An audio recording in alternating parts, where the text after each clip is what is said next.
नमस्कार.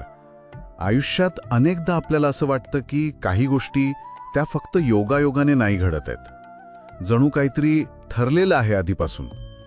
आपल्या आजच्या चर्चेचा विषय हाच आहे, प्रारब्ध. आपल्याकडे जी माहिती आहे त्यातून आपण हे समजून घेऊया की हे प्रारब्ध म्हणजे नेमकं काय असतं. नमस्कार. हो, अगदी. प्रारब्ध हा शब्द मुळात संस्कृत आहे.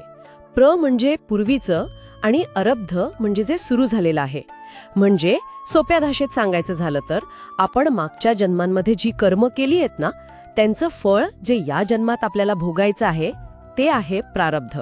अच्छा. ही एक प्रकारची ऊर्जा समजा, मागच्या कर्मातून तयार झालेली, जी आता अनुभवाला येतेय. आपण बघतोच की काही लोकांना जन्मतः खूप सुख मिळतं, काहींना खूप संघर्ष असतो. हे अचानक नाही होत. स्रोतांनुसार हे प्रारब्धाचं फळ असू शकतं. कळलं. म्हणजे याचा थेट संबंध आपल्या मागच्या कर्मांशी आहे. आणि भगवद्गीतेत पण कर्माचे वेगवेगळे प्रकार सांगितलेत ना, बहुतेक 3 प्रकार. अगदी बरोबर. गीतेमध्ये कर्मांचे 3 मुख्य प्रकार सांगितले आहेत. पहिलं म्हणजे संचित कर्म. संचित? हो, संचित म्हणजे अनेक जन्मांमध्ये आपण जी काही बरी वाईट कर्म केली आहेत त्या सगळ्यांचा साठा, एका मोठ्या स्टोरेज सारखं. ओके. मग दुसरं येतं प्रारब्ध. हे त्या संचित कर्मांमधून, त्या मोठ्या साठ्यातून या जन्मात भोगायसाठी आलेला कर्माचा भाग. आणि तिसरं म्हणजे क्रियमाण कर्म. क्रियमाण? हो, क्रियमाण कर्म म्हणजे जे कर्म आपण आत्ता करतोय याच क्षणी. त्यामुळे प्रारब्ध हे त्या एकूण संचित कर्माचाच एक छोटा हिस्सा आहे, जो आता फळ द्यायला तयार आहे. ही विभागणी अगदी स्पष्ट झाली आता. पण मग इथे एक सगळ्यात मोठा प्रश्न येतो मनात की हे प्रारब्ध टाळता येतं का? म्हणजे जर ते भोगायचंच आहे तर मग काही उपाय नाही का? हा खूप महत्वाचा प्रश्न आहे. आणि याचं पारंपरिक उत्तर बघितलं तर ते नाही असंच आहे. नाही? हो, प्रारब्ध कर्म हे भोगल्याशिवाय संपत नाही असं मानलं जातं. उदाहरण देतात की धनुष्यातून एकदा बाण सुटला की तो परत घेता येत नाही. बरोबर. तसंच प्रारब्ध एकदा सुरू झालं की ते थांबवता येत नाही, ते भोगावंच लागतं. पण इथे एक पण आहे. काय? ते कसं भोगायचं, त्याला सामोरं कसं जायचं, आपली वृत्ती कशी ठेवायची, हे मात्र आपण ठरवू शकतो. हे खूप इंटरेस्टिंग आहे. कारण अनेकांना वाटतं की मग आपलं शिक्षण, लग्न, पैसा, आरोग्य, यश अपयश एवढंच काय, आपलं जन्म कुठे होतो, कोण माणसं भेटतात, या सगळ्यावर जर प्रारब्धाचाच प्रभाव असेल तर मग आपलं स्वातंत्र्य कुठे राहिलं? बरोबर. हा प्रश्न साहजिक आहे. आणि इथेच त्या तिसऱ्या कर्माचं, क्रियामाण कर्माचं महत्त्व येतं. अच्छा, जे आपण आत्ता करतो ते कर्म. हो, प्रारब्धामुळे कदाचित परिस्थिती निर्माण होईल, पण त्या परिस्थितीत आपण काय निवडतो, कसा प्रतिसाद देतो, कोणतं नवीन कर्म करतो, हे आपलं क्रियामाण कर्म झालं.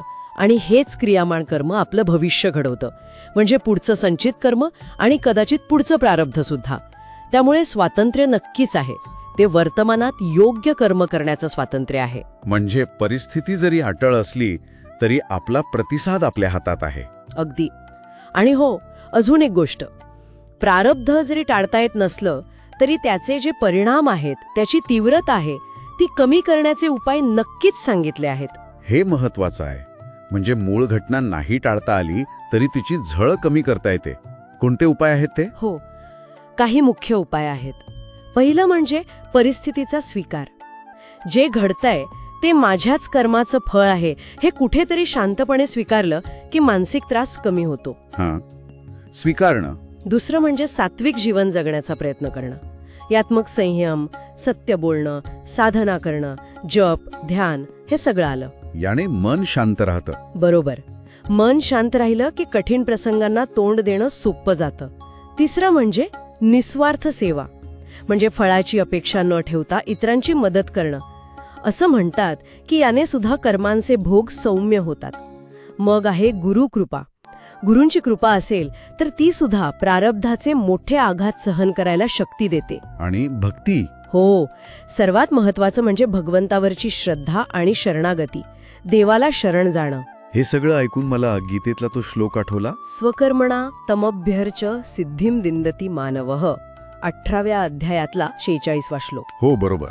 त्याचा अर्थ असाच आहे ना की मनुष्य आपल्या योग्य कर्मांनीच ईश्वराची आराधना करून सिद्धी मिळवतो. म्हणजे आपलं आत्ताचं कर्म, क्रियमाण कर्म इथे खूप महत्वाचं ठरतं. म्हणजे थोडक्यात काय, तर प्रारब्ध हे मागच्या कर्मांचं फळ आहे, ते भोगावं लागतं. पण त्याला शांतपणे स्वीकारता येतं. आणि साधना, भक्ती, गुरुकृपा, आपलं चांगलं क्रियमाण कर्म या सगळ्यांनी त्याचे परिणाम नक्कीच सौम्य करता येतात. अगदी.